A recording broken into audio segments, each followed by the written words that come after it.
ये जो सहयोगी दल थे बीजेपी की, वो अपनी सीटें ही बचाने में जुट गए, दूसरे की क्या मदद करेंगे। उनके लिए अपनी सीटें ही बहुत संकटपूर्ण हो गई। और अपोजिशन ने, मतलब सपा और कांग्रेस ने ऐसी रणनीति की, ऐसा घेरा कि वो परेशान हो गए।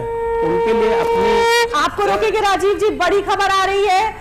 बड़ी खबर बता दें अपने दर्शकों को, देश के रुझानों में सर्वाधिक 54 आकांक्षी जिले में बीजेपी आगे चल रही है।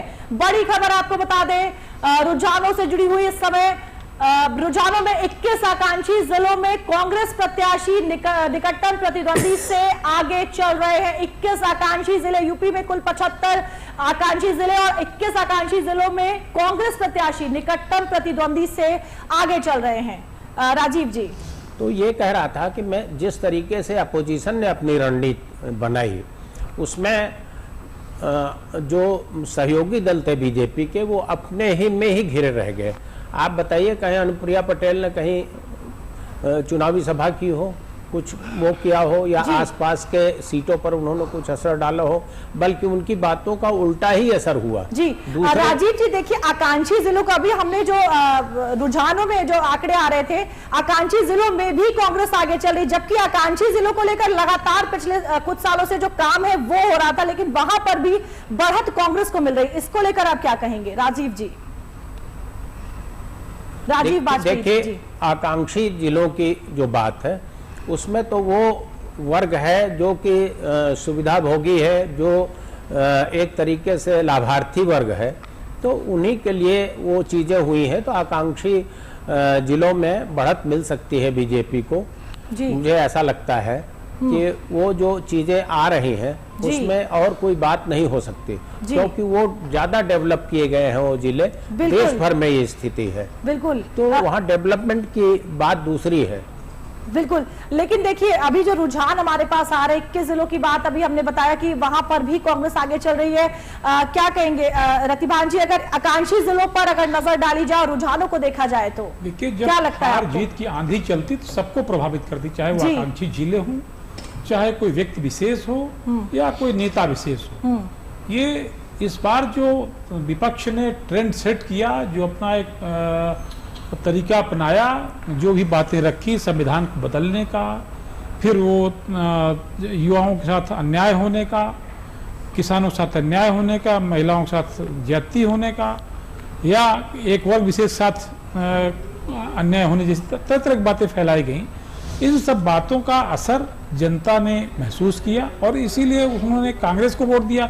उन्होंने ये नहीं देखा कि कौन सी योजना यहाँ चल रही है, कांग्रेस वाला जीत जाएगा तो हमें नुकसान होगा, या भाजपा वाला जीत जाएगा तो हार जाएगा तो हमें नुकसान होगा। वो मतदाताओं ने ये नहीं देखा, उन्होंने एकदम आंधी की तरह वोट दिया, और जिसका परिणाम ये रहा कि भारतीय जनता पार्टी 40 के नीचे सीटों में सिमट गई। और जहाँ तक अभी बात कर रहे थे आप उसकी कि सहयोगी दल हैं, सहयोगी दल तो परिवारवादी दल हैं।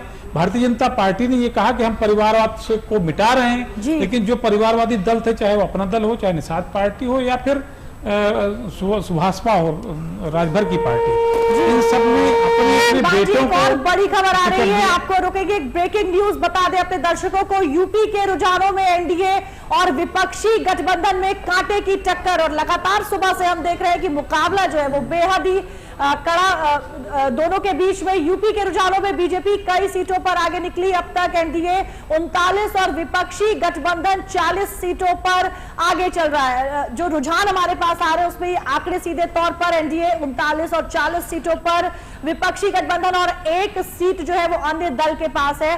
लगातार ये रुझान हमारे पास आ रहे हैं। सटीक तरीके से, सटीक अंदाज में दूरदर्शन उत्तर प्रदेश आप तक ये आंकड़े पहुंचाने की कोशिश कर रहा है। और अब हमारी सहयोगी पूजा पांडे आपको बताएंगी राम मंदिर के ग्राफिक्स के माध्यम से कि किस तरह से जो आंकड़े हैं वो बदलते हुए दिखाई दे रहे हैं। पूजा जी बिल्कुल, जो राम को लाए हैं हम उनको लाएंगे, और इसको लेकर बीते समय से जो सियासत है वो देखने को मिली थी।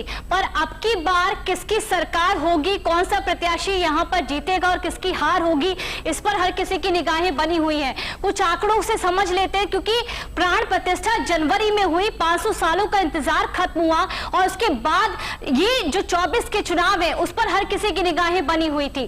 तो देखिए एनडीए को यहाँ पर 39 और विपक्षी गठबंधन को यहाँ पर 40, और आदर्श को यहाँ पर एक सीट जो है वो हासिल हुई है लल्लू सिंह के लिए, क्योंकि यहाँ पर अगर अयोध्या की बात करें, क्योंकि राम मंदिर को लेकर जब ये भव्य तस्वीर आपके टीवी स्क्रीन पर चल रही है तो लल्लू सिंह का जिक्र होना भी काफी महत्वपूर्ण है। चिंता की जो लकीरें हैं उनके माथे पर कहीं ना कहीं दिख रही हो, क्योंकि जो बढ़त है वो यहाँ पर उनकी तरफ से अभी उतनी मजबूत नजर नहीं आ रही है। राजीव जी, आपसे इस पर समझना चाहेंगे कि अयोध्या